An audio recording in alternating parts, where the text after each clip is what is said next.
আসসালামু আলাইকুম রহমতুল্লাহি ওবারাকাতু।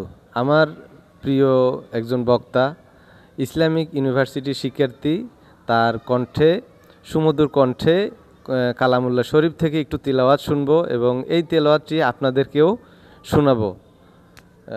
জি হুজুর, আপনি শুরু করেন। আসসালামু আলাইকুম ওয়া রাহমাতুল্লাহ। أعوذ بالله من الشيطان الرجيم.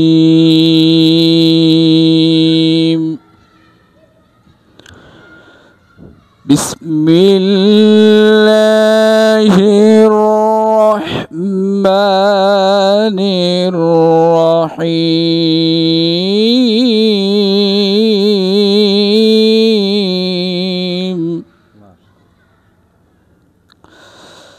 فاذكروني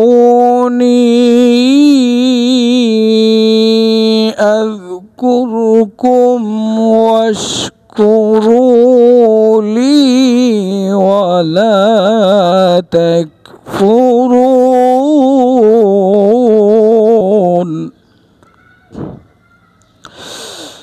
يا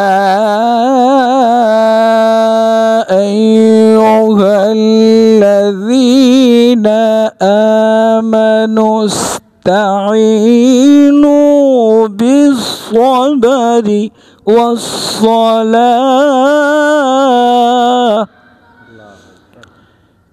إن الله مع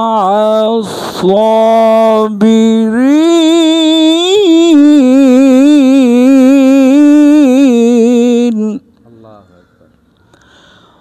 ولا تقولوا لمن يقتل في سبيل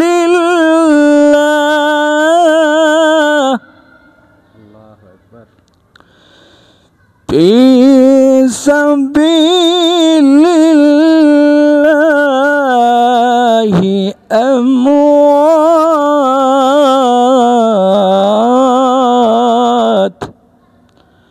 بل أحياء ولكن لا تشعرون.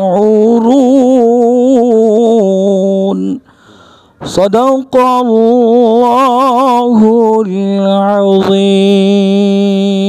السلام عليكم ورحمة الله. ওয়ালাইকুম আসসালাম রহমতুল্লাহ। মাশাল্লাহ মাশাল্লাহ, যে সুমধুর কণ্ঠে তিলাওয়াত করলো আমার প্রিয় ভাইটির শ্বশুর আব্বা যান অসুস্থ, সবাই দোয়ায় রাখবেন।